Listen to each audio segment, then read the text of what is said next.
Hi friends, నేను మీ శ్రీరామ్.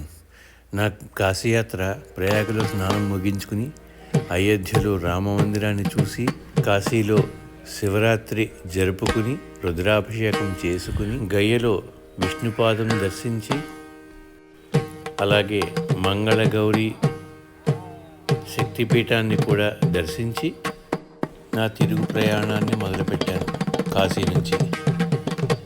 ఇదిగో Kashi railway station ఇది. ఈరోజు ఉదయం 10:30కి రావాల్సిన విజయవాడకి వెళ్ళే ట్రైను, అది స్పెషల్ ట్రైన్ కాబట్టి దాన్ని ఎంత లేట్ చేశారంటే అంత లేట్ చేశారు. సాయంత్రం 4 గంటలకు వచ్చింది. ఎలాగైతేనే కాశీ క్షేత్రం నుంచి బయటికి వెళ్తున్నాం.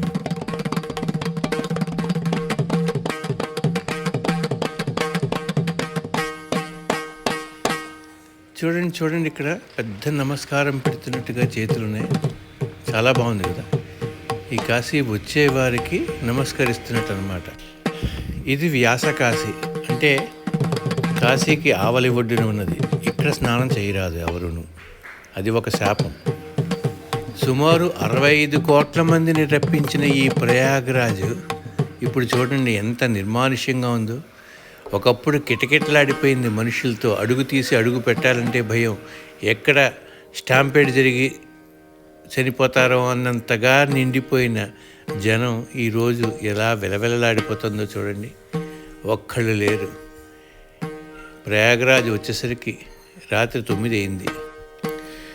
ఎప్పుడు వస్తుందా అని ఎదురు చూస్తున్న విజయవాడ రానే వచ్చింది. అర్ధరాత్రి 2ంటికి వచ్చింది. అంటే 4వ తారీఖు నాడు మేము ఉదయం 10 గంటల నుంచి ట్రైన్ జర్నీ మొదలు పెడితే 6వ తారీఖు ఉదయం 2 గంటలకి చేరుకున్నాం.